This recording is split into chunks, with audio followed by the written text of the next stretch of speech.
suspended, I think, isn't like.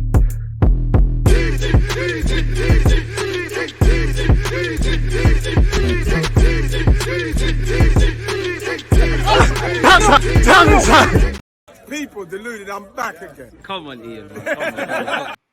Thank you very much for that, Ian Wright. People deluded, I'm back again. As Ian Wright just said, people, I hope you're doing well and safe. I hope you're all in good spirits. At the time of making this video, it's 9 a.m. on Monday morning, people. So I hope this week is filled with the riches of abundance for you lot, you know, where your personal and private goals are concerned. I also hope you and your loved ones remain in good health, and appreciative to you lot tuned in. Whether you're tuned in for the first time or, you know, you're a regular viewer, please hit the like button. Every like helps push the DG Nation out there. Hit the like button, turn on your notifications. Make sure you're checking out my descriptions for my social media handles and all of those sort of things. Make sure you're checking out my YouTube playlist where we've been speaking about all the Arsenal news. So yeah, I hope you're doing well and safe. Appreciative of that. Thank you very much. Don't forget to comment as well, people, when it premieres, and also after, if you catch it on a rerun. I really do read your comments, and football is an inclusive sport. Everybody's seeing things from different viewpoints.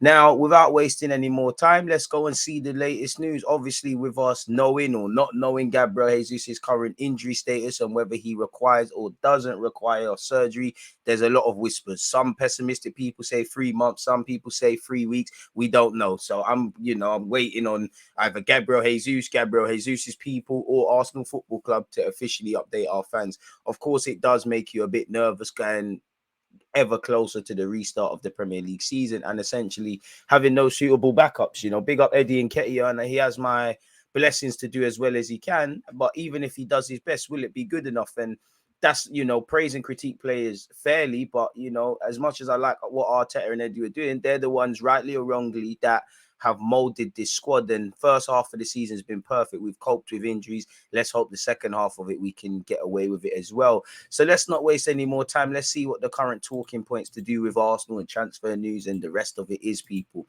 Now, you're looking at a Google Doc sheet. On the best of days, I like to show you Google Doc sheets, but I've copied and pasted this from the Athletic. No clue why the Athletic lets me sign in on one laptop, not the other, but I copied and pasted it from that laptop, or the key parts of this article, I believe, by Amy Lawrence, where she briefly touched on Gabriel Jesus' injury and potentially Arsenal targets. As I said, paraphrased it, but from what I've got, ultimately, playing for half a season with compromises at centre forward cost Arsenal last season. Mikel Arteta took a calculated gamble on allowing Aubameyang to leave without a replacement. Long term, there's been a bit of benefit. Short term, just helping us get 3 points. Despite his form, it did make us weaker. And I would say several other players who left in Jan, or better yet, not bringing them in terms of replacements. Hoping that the hard work of Lacazette and Eddie would pay off. And it did for Lacazette, but Lacazette lost the sort of, similar to Jesus, who can score goals. Got 5 this campaign, could do a lot better. But, you know, Aubameyang, you can put up with his lack of quality in terms of general play because he was scoring. He lost them powers, he's irrelevant. Lacazette didn't really score goals, but he did the hard work, and the rest of it kind of stopped being ineffective. And then Eddie Nketiah got his opportunity and took it. So let's hope Eddie Nketiah is waiting in the wings, and I back him to do well, whether he's able to score goals or not. That Jesus' game is focused on goals, or he has an amazing output this season, affect the game like Jesus. I think Eddie's general play has improved, but and as I said, praise and critique fairly. But on one hand, you know, it's not Eddie's fault that he's made himself second striker. So that's something we're going to have to live or die by according to what happens. Arteta knew that any major outlay would impact his hopes of signing Jesus in the summer. And that was a #1 priority for the long term. There was no short-term loan that suited him. Losing 6 of their last 12 games, it was impossible not to wonder if another forward might have provided enough extra points here or there. Remembering football isn't just about the strikers, you know, several other positions as well, to make up the 2-point difference between 4th and 5th.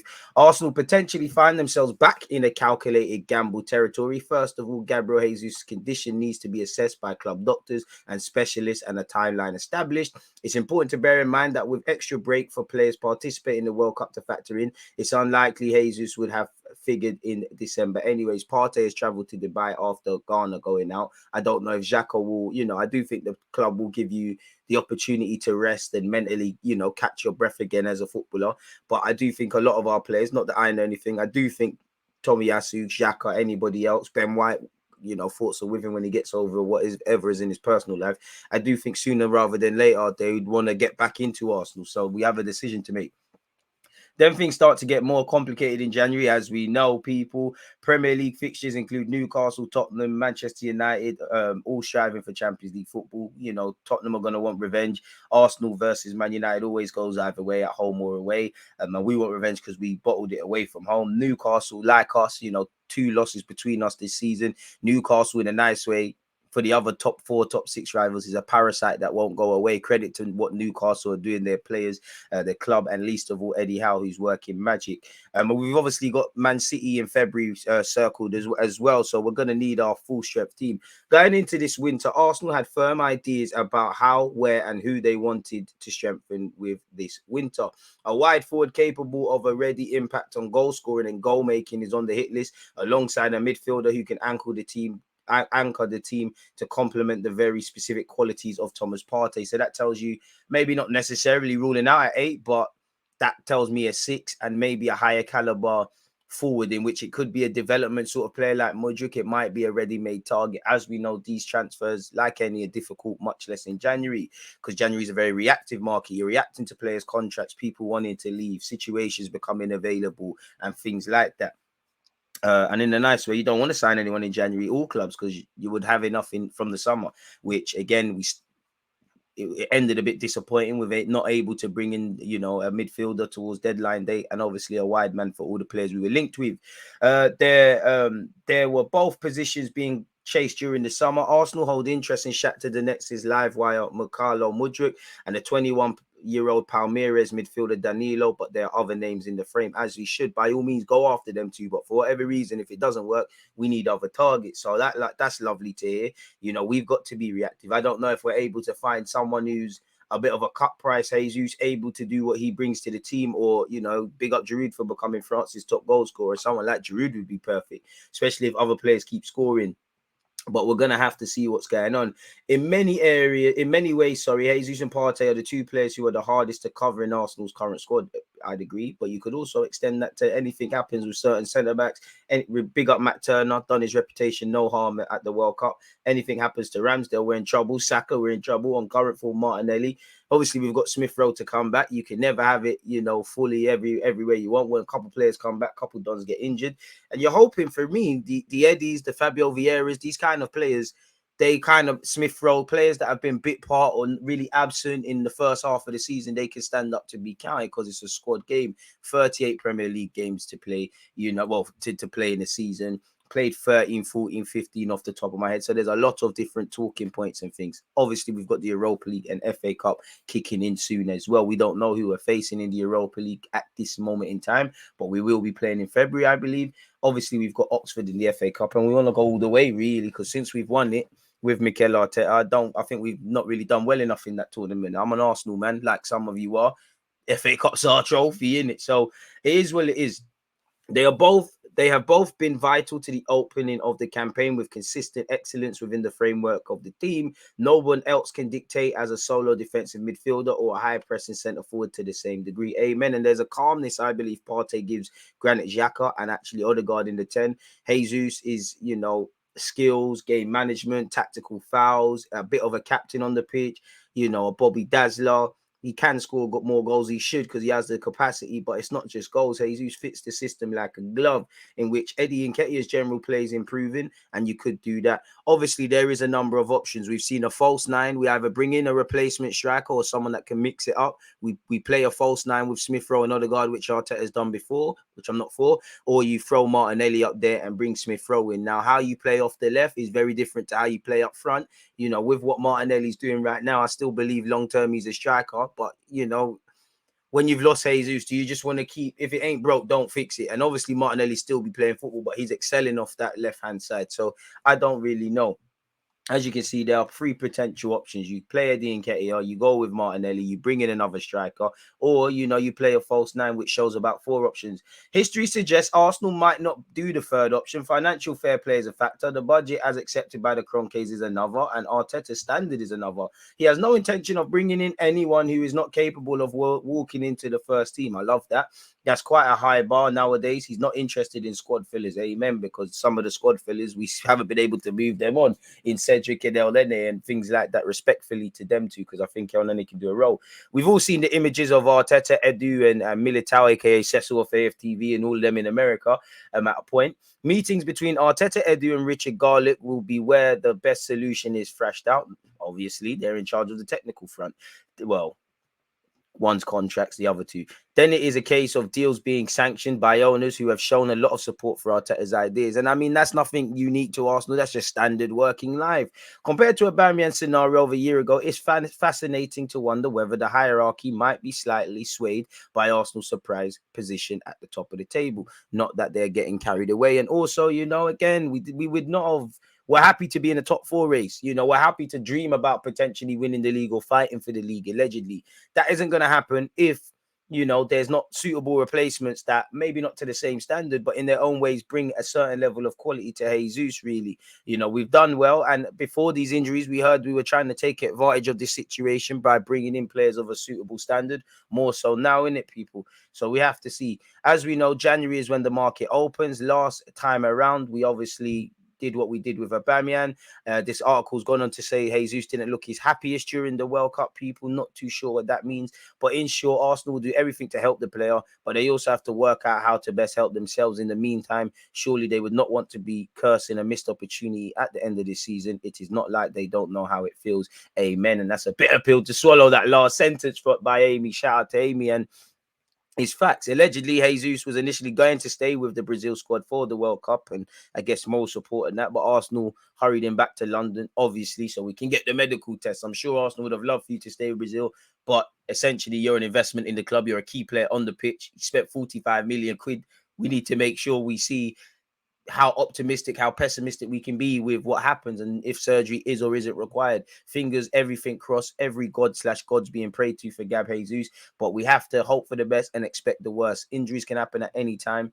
We've gotten away with it during the season so far. It's not unique to just Arsenal. We're just going to have to get on with it.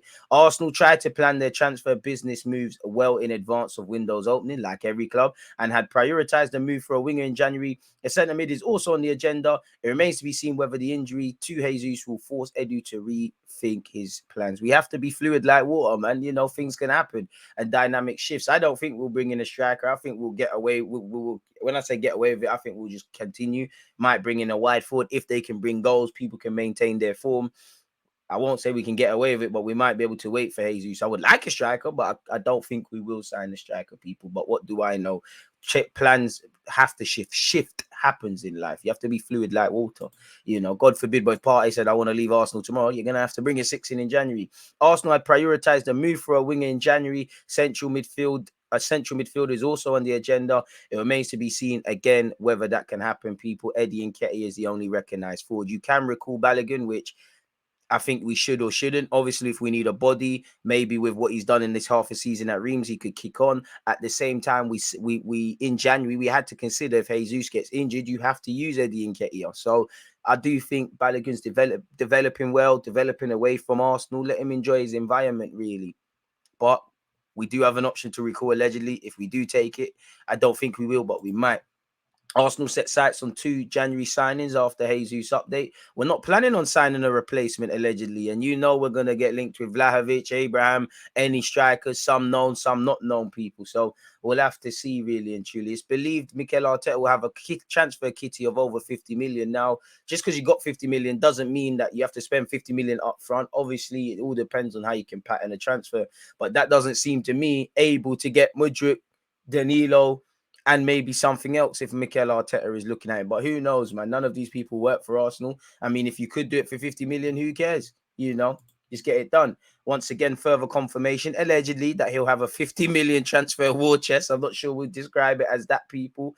And apparently, Mikel Arteta is also in the market for a midfielder, and Yuri Tellerman's links are back there, people. Apparently, Arteta has had his January budget confirmed by the club's owners. Arsenal have 50 million to spend on squad reinforcements, which to us normal fans doesn't seem like there's much that can be done in that regards, people.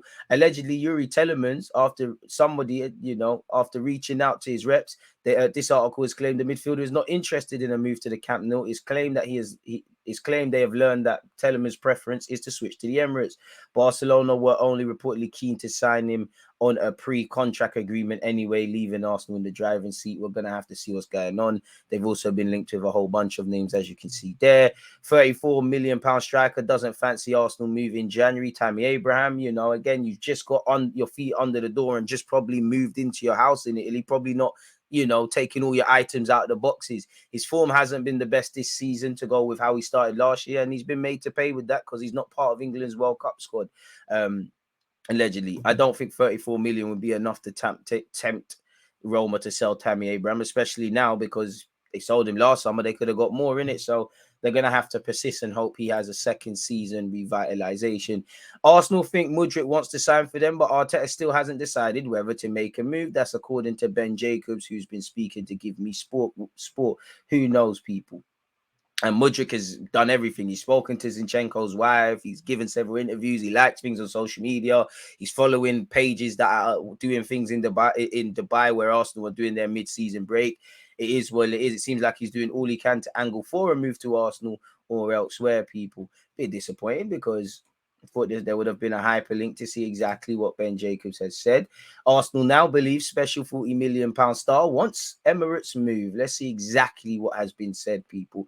Arsenal believe that the player wants to join them, but Arteta hasn't yet made up his mind. Could not making up your mind be a sign? Now, there might be several. He might want the player, but there might be other factors to consider in Arteta's alleged hesitation. But if we look at face value, is not reaching a decision, making a decision. Is Mikel Arteta concerned? Yeah, he's clearly got potential, but doubts about him somehow. If he's able to impact us, if he's able to help in January, I don't know. I'm just providing different talking points. Although he likes to play and Arsenal would like to strengthen in that position, it's still a hefty price to pay. Maybe there's other targets that we're staying alert to. I don't know, people. But I just know that if he, you know, apparently people, he scored 10 times and got 8 assists in 18 appearances so far this campaign. And he's done well in the Champions League as well. 21 years of age. If we've scouted him and we're able to do it, get it done in it. So I'm not too sure what to read there. In relation to alternatives, people, which we did hear in the Athletic copy and paste thing, there are alternatives to both Danilo and Mikhail Mudryk, people. Leroy Sane, once again, 90-minute, have claimed that Arsenal have made an inquiry regarding the German international following his slight drop in playing time at Bayern Munich or the Allianz Arena. Germany have crashed out of the World Cup as well. We've heard this before. Not too sure if there's any consistency, people, but allegedly Michael Bridges said he has not heard anything regarding the links, but they are a good sign as far as Arsenal are concerned. It's not something I've heard of or I've not heard anything with those links, but I think for you to even mention him regarding Arsenal is maybe an indication of where they are at the moment as a football club and how things are. Okay, that doesn't really tell us. In fact, it doesn't tell us anything about that. You know, Lucas Torreira, completely off topic, people. I just wanted to share it with you. Apparently, he wants to leave Galatasaray already, and his agent is already trying to get a move to Italy. His agent's never shy from talking to media stations and stuff, needs his own podcast. Just thought I'd mention that. I've been told Arsenal and Chelsea potential destinations for world-class World Cup goal scorers, says journalist. I mean, João Felix is a quality player. I think he's got the capacity to be a world-class player.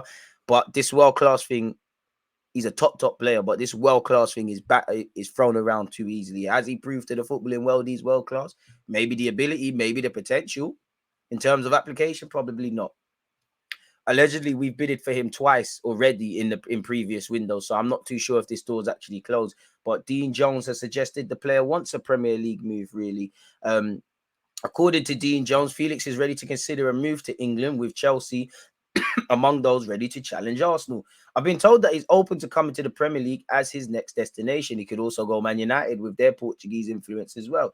As soon as that decision is made, if it's made, then I think clubs like Chelsea will be having a look. What does that have to do with Arsenal? So you just put our name there. So it doesn't really say anything much, does it there, people? Arsenal joined race for World Cup ace after Nottingham Forest £17 million bid. We've been linked with Bundesliga ace Jibril. So not too sure to read into that, people. But that's another thing to consider, really.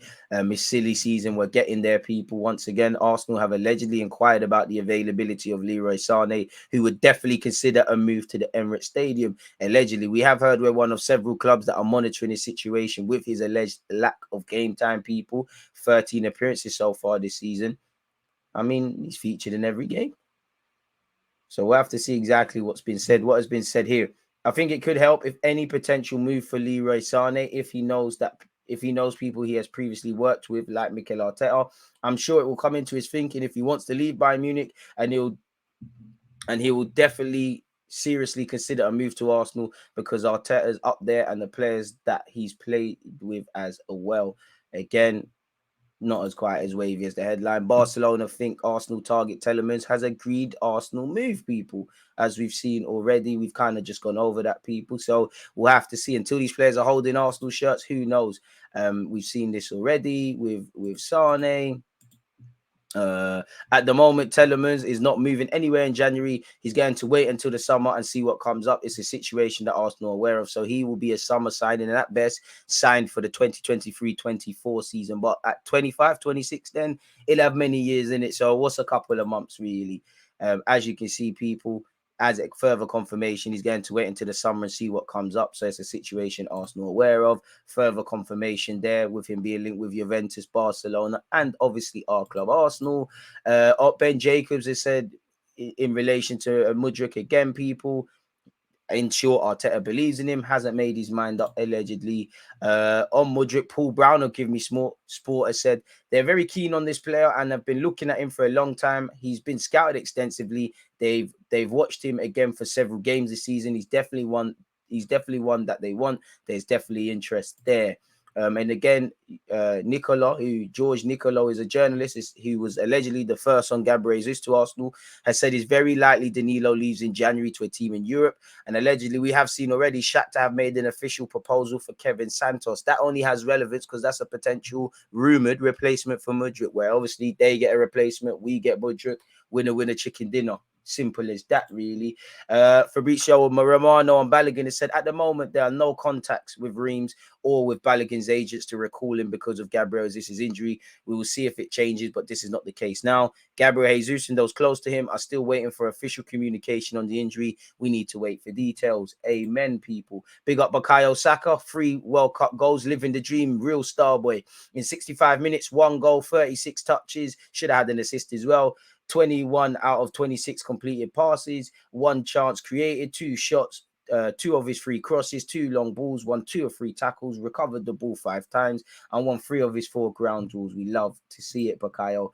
Apparently, reports out of Brazil claim Gabriel Jesus was not injured when he arrived at the Brazil camp for the World Cup. There's been rumours of such. Jesus was left on the bench in the games against Serbia and Switzerland and started against Cameroon, which unfortunately resulted in his World Cup dream being over. Again, looking at 90-minute football, people, you know, look at Man United, Rafa Leao, Cody Gakpo. It must be nice, people. It is what it is. Again, further confirmation, Arteta will have a £50 million budget to spend. We've been linked with Ibrahim Abamba, who's also on the radar of PSG. We've been linked with Djibril Sow, who Nottingham Forest also want to make a move for. Barca believe that Arsenal have already wrapped up the summer signing of Yuri Telemans. Again, apparently Mohamed Kudus would prefer a move to the Premier League, but Camp Nou officials hope to lure the Ajax and Ghana midfielder to the Camp Nou, and he's valued at around 40 million, allegedly, people. Kessié could be made available at Barcelona, and apparently Tottenham, Inter Milan, Aston Villa and Fulham are all looking at such as well, people. And as you could see, Richard Garlick and everybody were, you know, from Arsenal were in America. So hopefully Josh Kroenke is getting something done and he's getting his dad to, you know, put some more money in the kitty. But in relation to any transfer news, any news in general, people, in this 24 minutes, that's all I've got to say. As I said, please smash the like button, please subscribe, please comment your opinions. Make sure you're checking out my YouTube playlist. Make sure you're joining me for my World Cup watch along. Make sure you're following on Twitch as well. Most importantly, stay blessed, stay in good health, stay safe, and I'll see you lot again soon. God bless you all. Peace out. I